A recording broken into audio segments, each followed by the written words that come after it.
Alors, bonjour mes chers amis et bienvenue dans cette nouvelle vidéo. Aujourd'hui, nous allons traiter un sujet, d'accord, d'un concours. Le concours est intitulé Contrôleur du Trésor. Donc, c'est un concours, d'accord, qui se passe dans plusieurs pays. Donc, il s'agit essentiellement de ceux qui se chargent de contrôler les attitudes de toute la finance de l'État, de tout ce qui doit rentrer dans la caisse de l'État. D'accord? Et donc, pour être contrôleur, il faut passer un concours, d'accord? Et donc, il faut composer une épreuve de mathématiques. Donc ça, c'est le concours niveau bac. Il faut avoir au moins le bac avant de passer ce concours-là. Ok, sans plus tarder, nous allons commencer. Donc ici, il s'agit de traiter un sujet sur les nombres complexes. Donc vous avez là, on nous donne ici un entier naturel non nul. Donc je peux commencer par marquer cet entier naturel non nul. Ça veut dire que n est supérieur ou égal à 1. D'accord. Et puis ensuite, on nous donne une somme Sn qui est définie de cette façon-là. Donc le Sn, c'est égal à ça.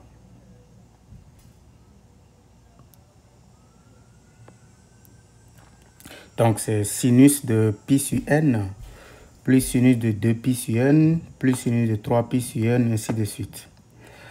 Dans la première question, d'accord, on pose z égale à cosinus, d'accord, de pi sur n, plus i sinus de pi sur n. Donc le z est fonction de n, d'accord? Et c'est un nombre complexe, disons que c'est la forme, une certaine forme trigonométrique, d'accord, d'un nombre complexe. Parce que la forme trigonométrique d'un nombre complexe, globalement, c'est r facteur de cosinus de θ plus i sinus de θ, avec r, bien entendu, strictement positif, et θ élément de R. Ça, c'est la forme trigonométrique de façon générale pour n'importe quel nombre complexe non nul. Et donc ici, le Z qui est donné, c'est un nombre complexe, d'accord, écrit sous sa forme trigonométrique. Disons ici que le module, le R, en réalité ici, est égal à 1 dans ce cas-ci. Donc dans la toute première question, on nous dit de démontrer, de justifier que Z est différent de 1. D'accord? Donc première question, justifions que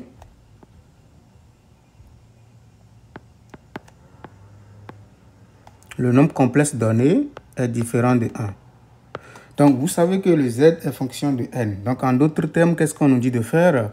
On nous dit de montrer que, quel que soit l'entier n, élément de grand N étoile, parce que tel que je l'ai marqué, le n est non nul, le z qui est donné, d'accord, n'est pas 1. Mais lorsque nous regardons très bien ce nombre complexe-là, on peut remarquer que,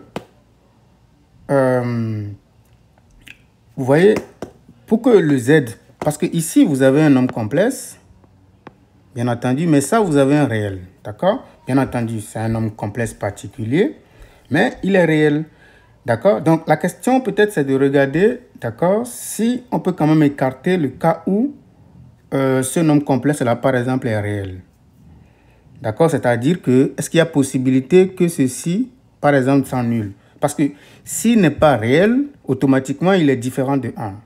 D'accord? Parce que n'importe quel nombre complexe qui n'est pas réel est forcément différent de 1. Donc, on peut écarter ce cas-là, d'accord, en regardant quand est-ce que ceci, d'accord, peut valoir 0. Or, les sinus donnent 0 lorsque l'angle en question, d'accord, est égal à kpi. Donc, le sinus de quelque chose est 0 si cette chose-là, d'accord, est égal à k multiplié par pi, avec k un entier. D'accord? Mais si on regarde de près ceci, on voit clairement que ceci n'est jamais kpi, à part le fait que le n va être égal à 1. Donc, on peut déjà regarder pour n égal à 1. Donc, on va dire que pour n égal à 1, déjà on regarde z. Z égale cosinus de pi plus i sinus de pi. J'ai juste remplacé le n par 1, d'accord? Et donc ça fait moins 1 plus 0, parce que sinus de pi c'est 0. Donc ça fait moins 1. D'accord? Or, moins 1 est naturellement différent de 1. Donc, z est bien différent de 1 dans le premier cas. Deuxième cas, pour n supérieur ou égal à 2. Donc, dans ce cas-là, pour n supérieur ou égal à 2, on constate que sinus de pi sur n ne peut plus être égal à 0 parce que le nombre qui multiplie pi, d'accord, c'est 1 sur n. Or, lorsque n est supérieur ou égal à 2, qu'est-ce qui se passe? 1 sur n est strictement inférieur à 1, strictement positif. Lorsque vous avez le n qui est supérieur ou égal à 2, vous avez ça. Ça veut dire quoi exactement? Ça veut dire que 1 sur n n'est plus un entier. Et puisqu'il n'est plus entier, ce qui se passe, c'est que sinus de pi sur n est alors différent de 0. Parce que je vous l'ai dit tout à l'heure, que le sinus de quelque chose est 0 seulement, d'accord, lorsque la chose s'écrit sous la forme k fois un entier. Le k ici, c'est 1 sur n. D'accord? On vient de démontrer qu'il n'est pas un entier. Par conséquent, il est différent de 0. Mais comme il est différent de 0, qu'est-ce qui va se passer? Comme il est différent de 0, n'oubliez pas le z. Le z, c'est ça. C'est le cosinus de pi sur n plus i sinus de pi sur n. Si sinus de pi sur n est différent de 0, ça veut dire que z est un vrai nombre complexe. D'accord? C'est-à-dire un nombre complexe non réel. Donc, ainsi, le z appartient à C, d'accord, privé de R. Il n'est pas un nombre réel. Mais puisqu'il n'est pas réel, il ne peut pas être égal à 1. Donc z est différent de 1. Conséquence, donc dans tous les cas, on conclut donc que quel que soit le n élément de grand N privé de 0, d'accord, z est bien entendu différent de 1. Voilà. Deuxième question, on nous dit de donner une expression simple. Une expression simple de 1 plus z, d'accord, plus plus z exposant n moins 1. D'accord? Donc, expression simple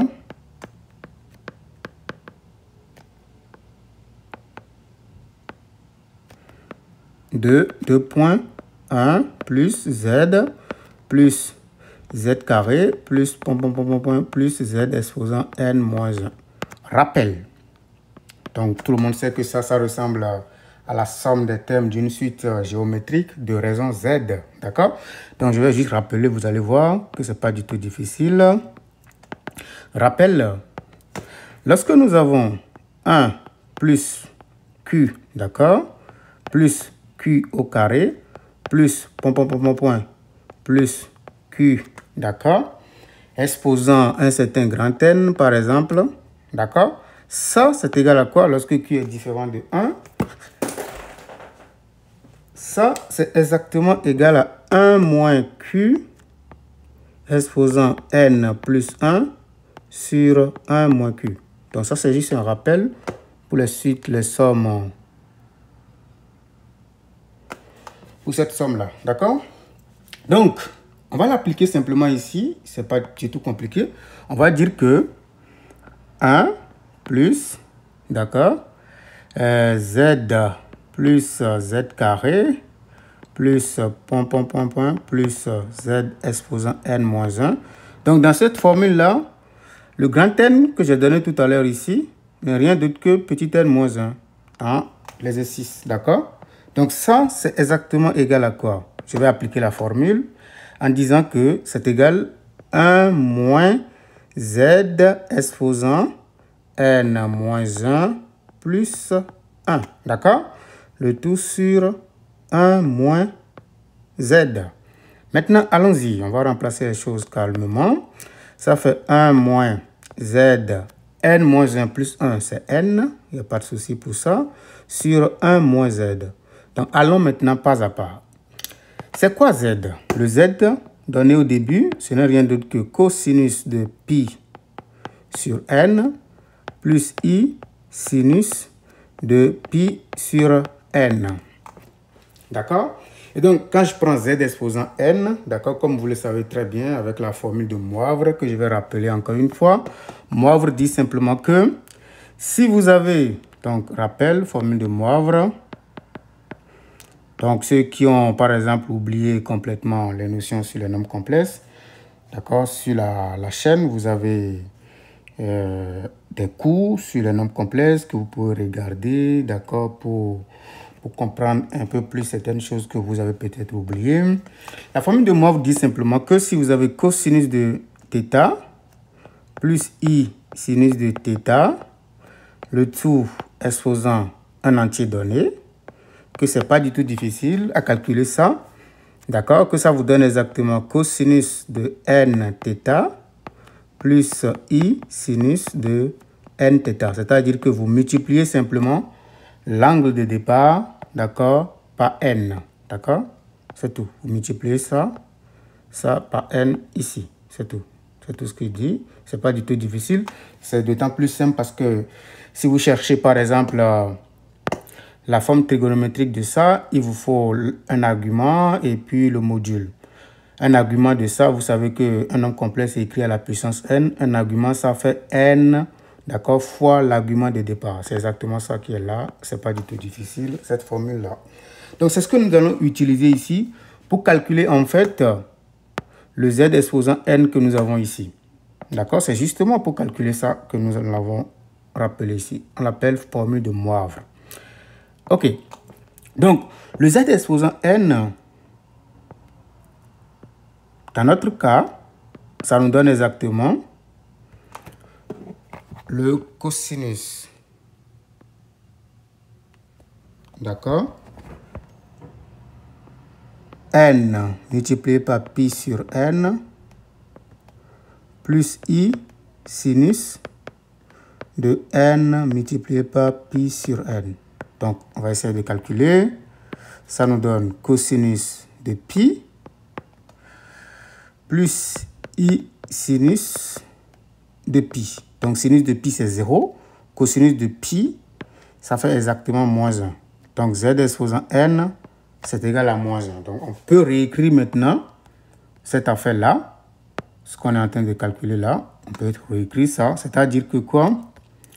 Ça veut dire que 1 plus z plus z carré plus plus z exposant n moins 1 n'est rien d'autre que 1 moins. Donc, à la place de n, z exposant n, nous allons simplement copier quoi? Moins 1. D'accord? Parce qu'on vient de le faire.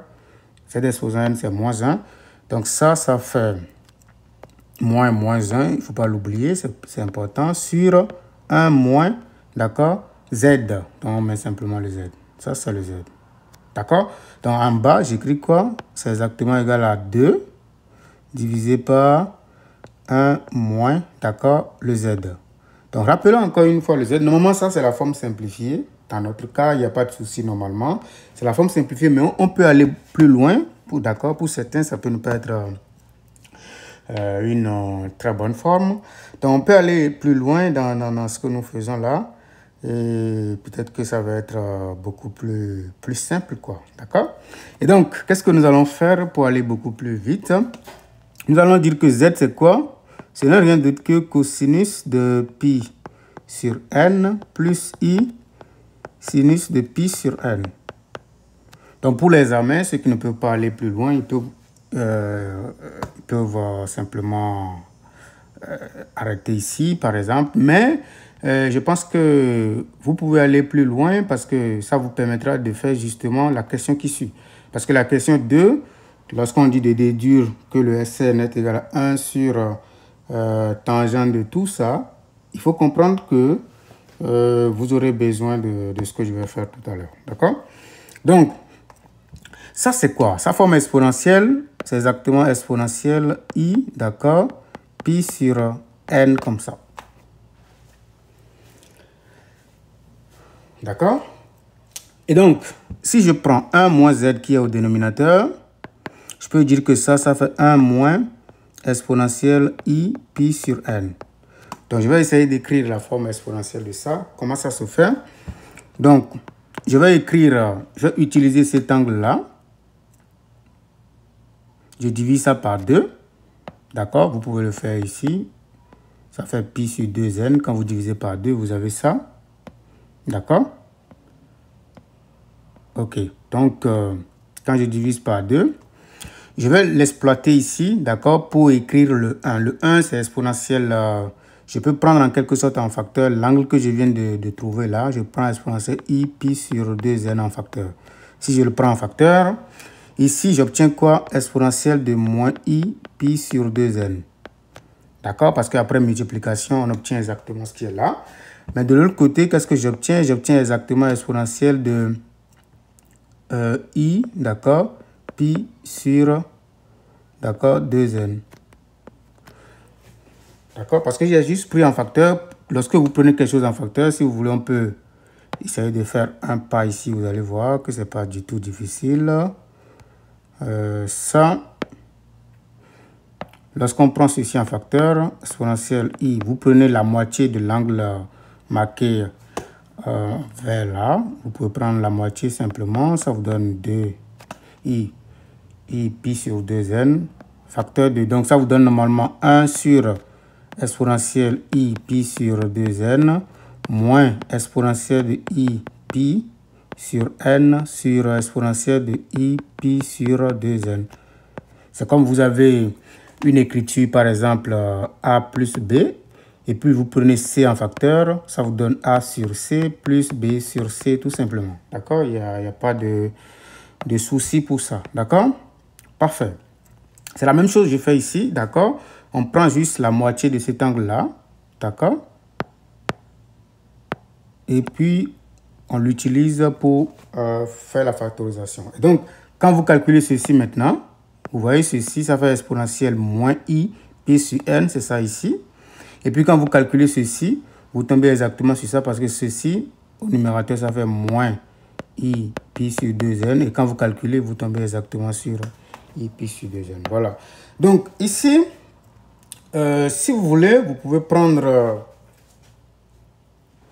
en facteur le moins.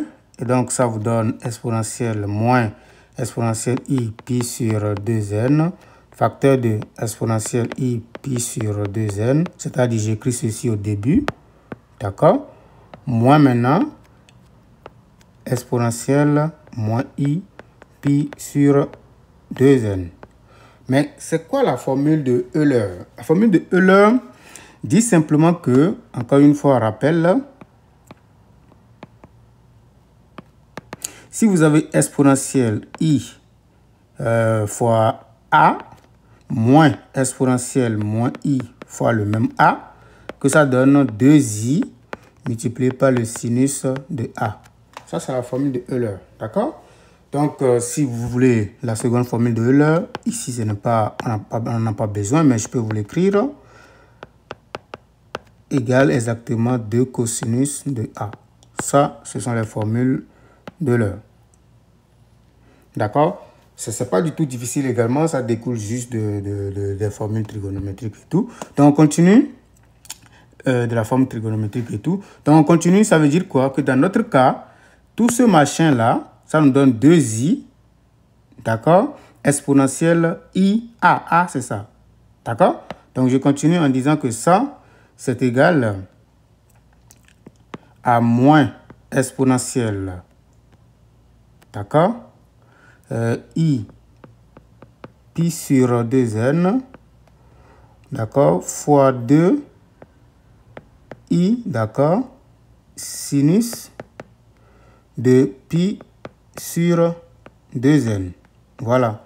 Et donc, on peut tout réécrire en disant simplement que ça nous donne moins 2 i, d'accord, sinus de pi sur 2n fois exponentielle i pi sur 2n.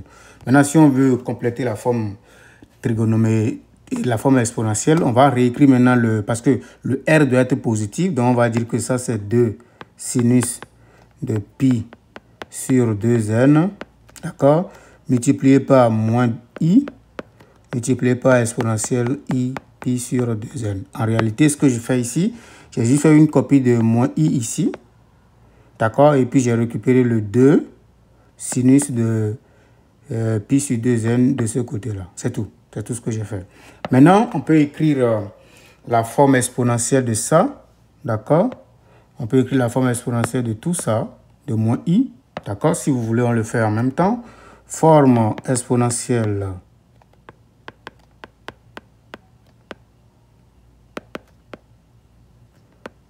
de moins i. C'est pas du tout difficile. Le module de moins i, c'est égal à 1, d'accord. Donc, soit alpha, un argument de moins i, d'accord. Nous avons cosinus de alpha, c'est égal à quoi? À la partie réelle, d'accord, 0 sur le module qui est 1, c'est-à-dire 0. Le sinus de alpha, ça fait la partie imaginaire moins 1 sur le module qui vaut 1, ce qui vous donne moins 1, d'accord. Donc ici, l'alpha, comme nous avons le cosinus qui est supérieur ou égal à 0 et le sinus est négatif, l'angle, ça fait moins θ. Donc ça vous fait moins, d'accord, pi sur 2. Ça vous permet de dire que moins i en réalité n'est rien d'autre que exponentielle i, d'accord, moins pi sur 2. C'est encore la même chose lorsque je dis. Donc certains pouvaient déjà le constater et puis l'écrire. Donc on va juste le remettre ici, d'accord, à cette place-là. Ça nous permet de dire que ce que nous sommes en train de calculer depuis le début, 1 moins z, n'est rien d'autre que 2 sinus de pi sur 2n, d'accord, fois exponentielle de moins i pi demi, fois exponentielle de i, donc faire la copie de l'autre, pi sur 2n. Parfait. Donc ça maintenant, ça nous donne exactement 2 sinus de pi sur 2n, d'accord, fois exponentielle de i, pi sur 2n moins pi demi. Parfait, c'est tout. Donc ça nous permet de dire maintenant que ce que nous sommes en train de calculer, 1 plus z plus plus z exposant n moins 1, n'est rien d'autre que 2, parce qu'on avait 2 au numérateur, n'oubliez pas. D'accord, c'est exactement ça ici. 2 sur 1 moins z. On vient de calculer 1 moins z. Donc on remet tout. Donc c'est égal. Le 1 moins z, c'est ça. Ça fait 2 sinus de pi sur 2n fois exponentielle de tout ça. Donc i facteur de pi sur 2n moins pi sur 2. C'est tout. Parfait. Donc, si vous voulez l'écrire autrement, vous pouvez simplifier juste les deux. Ça nous donne 1 sur, d'accord, sinus de pi sur 2n fois exponentielle de i pi sur 2n moins pi sur 2. Donc, on peut envoyer l'exponentielle au numérateur en disant que ça nous fait 1 sur sinus de pi sur 2n, d'accord. Tout ceci fois exponentielle. Comme l'exponentielle va au numérateur, ça nous donne moins i facteur de pi sur 2n moins pi demi. C'est tout. Donc ça, c'est la forme beaucoup plus simple de notre écriture. Ça nous permet de résoudre très rapidement, d'accord, la question qui va suivre. Ok, maintenant, qu'est-ce que nous allons faire? Nous allons regarder la question suivante. C'est une question très très importante. Donc je vais faire une copie de la photo. Puis je remets ça ici. Parfait. Donc vous avez ça. Voilà. Ou bien peut-être que je le mets directement sur une nouvelle page. Parfait, donc c'est ça. Ok, maintenant on nous dit de faire quoi? On nous dit de déduire que le Sn, parce qu'on n'a pas encore touché le Sn, d'accord? On dit de déduire que le Sn, d'accord, n'est rien d'autre que 1 sur, d'accord, tangente de pi sur 2n. Donc 2, d'accord, déduisons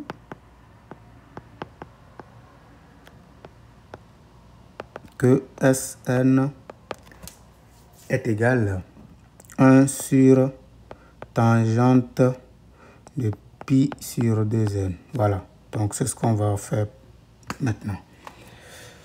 C'est quoi Sn? Donc rappelons Sn. Sn n'est rien d'autre que sinus de pi sur n plus sinus de 2pi sur n, donc plus plus sinus de pi moins 1 de n moins 1 pi sur n. Donc en quelque sorte, on multiplie chaque fois. Donc ici c'est 1, ici c'est 2 fois pi sur n, ici c'est 3 fois pi sur n, ainsi de suite jusqu'à n moins 1 fois pi sur n.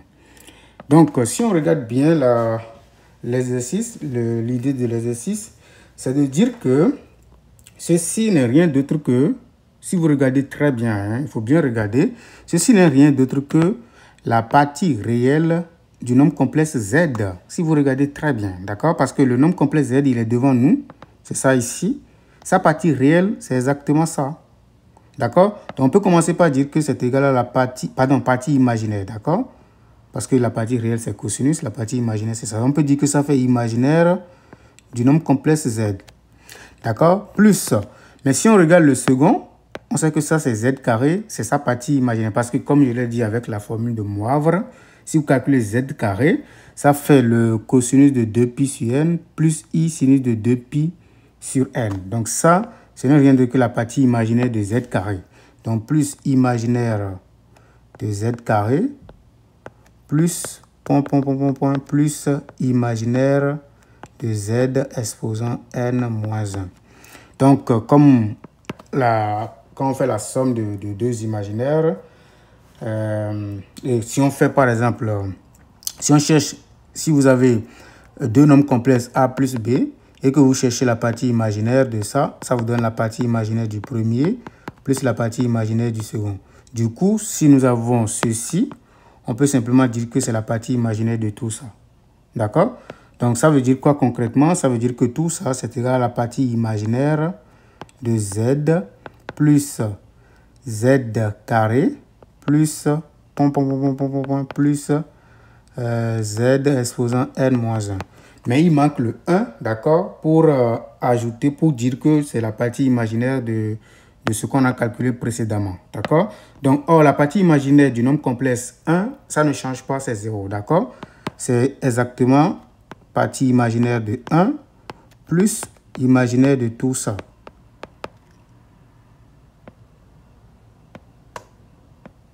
Plus imaginaire de tout ça. Parce que la partie imaginaire du nombre complexe 1 ne change pas, c'est égal à 1. Ne donne pas grand-chose, pardon. C'est égal à 0, pardon.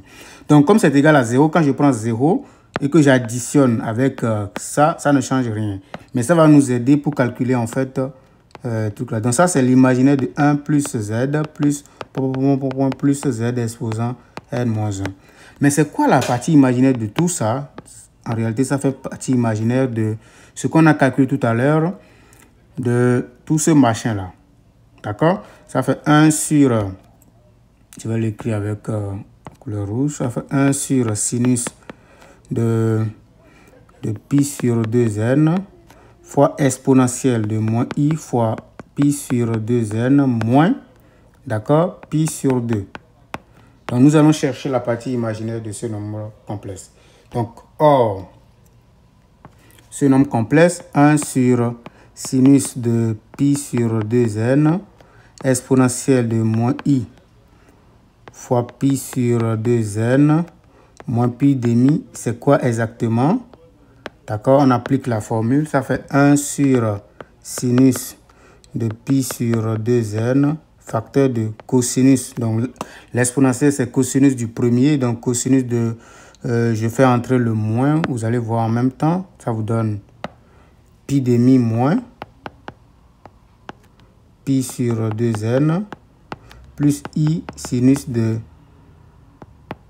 pi demi moins pi sur 2n. Et ça, c'est égal